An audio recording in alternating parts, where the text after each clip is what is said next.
Welcome to Penrose Learning, where we make understanding easy. You begin by confirming basics.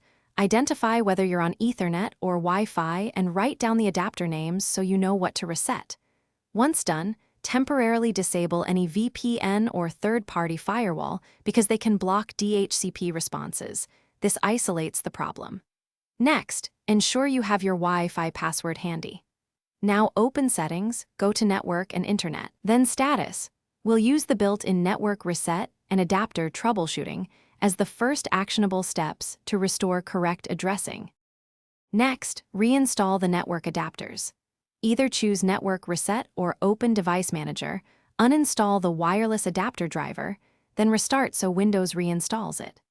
Once the adapter is back, open an elevated PowerShell or command prompt and run ipconfig/release, then ipconfig/renew to request a fresh DHCP lease.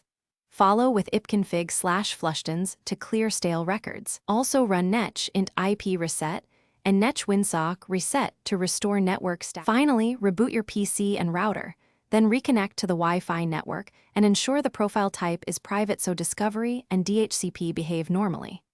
If DHCP still fails, try assigning a short-term static IP in the same subnet as your router to test connectivity. If that works, the router DHCP is the issue. If problems persist, roll back or reinstall the driver, test another device to isolate the fault, and as a last resort, back up router settings and perform a router firmware reset.